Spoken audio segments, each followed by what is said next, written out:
call Richard Prosser. Thank you, Mr Speaker. I'm pleased to rise on behalf of New Zealand First to take a call on the second reading of the Fisheries, Foreign Charter Vessels and Other Matters Amendment Bill. Mr Speaker, New Zealand First supported this bill to the Select Committee only in the first instance because, although we were generally in agreement with the stated aims and intentions of the bill, we did have some concerns regarding certain aspects of it. In addition, we were eager, as I indicated during the first reading of the bill, to hear the views of both the public and the fishing industry and of other interested parties on the particular concerns which we did have and on other aspects of the bill. Now that the bill has returned from the Primary Production Select Committee and having seen the nature of the changes contained in the Minister's proposed SOP, I am happy to report to the House that New Zealand First will continue to support the bill in the form in which it will proceed with the Minister's amendments in place. Mr Speaker, the Primary Production Select Committee examined the bill in considerable detail and listened to many submissions from both industry and other interested parties. The committee, on which I am privileged to sit as an observer under the very able chairmanship of Mr Ardern, performed sterling work. Mr Ardern has been a fine shepherd of this bill, Mr Speaker, and I'm sure that Minister Guy and his predecessor in the role, Mr Carter, are both most appreciative of that fact. He's a very fine member indeed, Mr Speaker. Mr Ardern is well regarded across the House, and I'm sure that members will agree that his retirement at the upcoming election will be accompanied by the reflection that the Parliament will be the poorer for his passing from it. Parliament's loss will be the Taranaki dairy industry's gain, Mr Speaker, as Mr Ardern moves back to his focus to his farming roots, and we wish him well. I have digressed just a little, Mr Speaker, justifiably, I believe. But in returning to the bill itself, I'm drawn back to the objectives of the bill with regards to foreign charter vessels and the reflagging of those vessels to the New Zealand flag, thereby bringing the vessels and their operations fully under the jurisdiction of New Zealand law. Mr Speaker, the objectives of the bill in this regard are to protect New Zealand's international reputation and trade access, to maximise the economic return to New Zealand from our fisheries resource, and to ensure acceptable and equitable New Zealand labour standards, including safe working environments, are applied on all fishing vessels operating in New Zealand's fisheries waters. These are principles which are entirely in line with New Zealand First's objectives for the fishing industry, although it is fair to say that we have further objectives pertaining to fisheries in general which this bill does not address. That is not a crucial matter at this point, Mr Speaker, because I am sure, and as I am sure that all members are also well aware, that after the election in September, New Zealand First will be very much in the position to be able to promote several more of our priorities as far as the fishing industry is concerned, along with many other areas of policy initiative. Mr Speaker, one of the concerns which New Zealand First held when this bill was introduced centred around shark finning. We wondered whether this bill might provide an avenue through which the practice of shark finning might be addressed, and so we are most satisfied that the government has chosen to address by flagging the implementation of a ban on shark finning in New Zealand waters separately from the passing of this particular bill. I say flagging, Mr Speaker, because it is of course flagging with which this bill mostly concerns itself.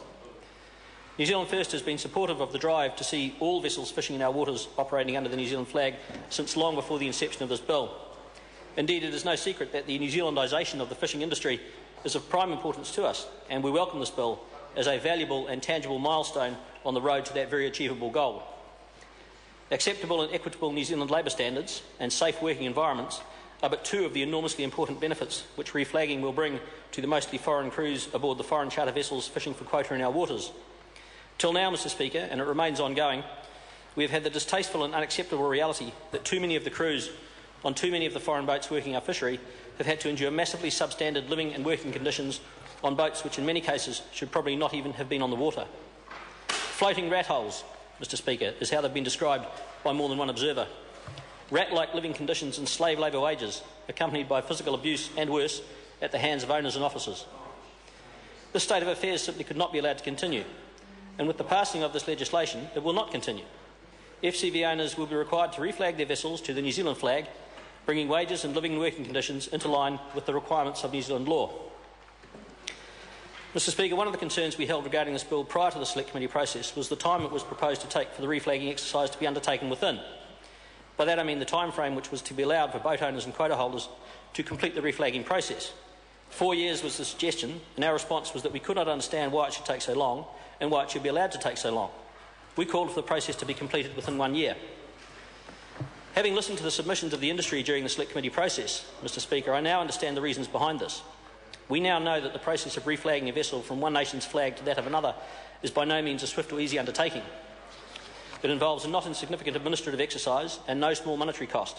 It is also a time-consuming operation, and in some circumstances, notably with respect to the United States, once done, it cannot ever be undone. It is for these reasons that the process known as deeming, operated by some countries including Australia, has presented as being an impractical option for New Zealand. Deeming is a mechanism whereby foreign vessels are deemed to be flagged as if they were operating under the flag of the nation exercising jurisdiction in the fishery in question, if they are able to prove that they meet the minimum requirements of that nation. Invariably, however, it will be only boats from nations whose standards exceed our own which will be acceptable as deemed vessels. A wee bit, Ian, a wee bit. It's thirsty work, this.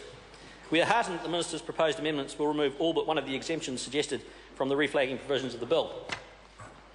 The bill as proposed would have offered exemptions for iwi and for foreign boats chasing highly migratory species such as tuna from the 4-year timeframe within which all foreign charter vessels must be reflagged.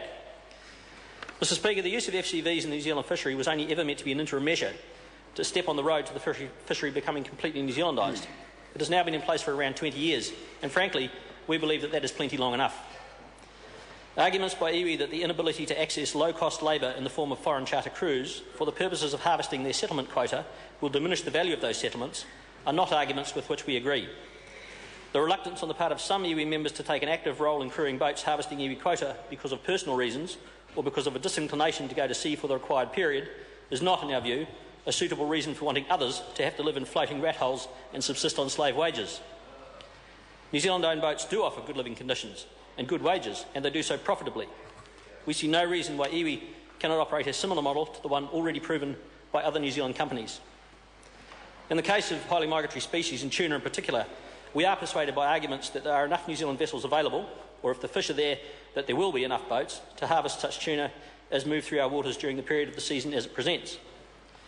Mr Speaker, New Zealand First does support the exemption for vessels carrying out research sanctioned by MPI because that strikes us as being eminently sensible. We trust that they will not be Japanese boats undertaking research on minke whales. In conclusion, Mr Speaker, New Zealand First is fully supportive of the Act which this bill will become when it is passed with all the proposed amendments, and I commend it to the House. Thank you. Speaker. Ian McKelvey. Thank you, Mr Speaker. You can tell the chairman of that select committee had a great deal of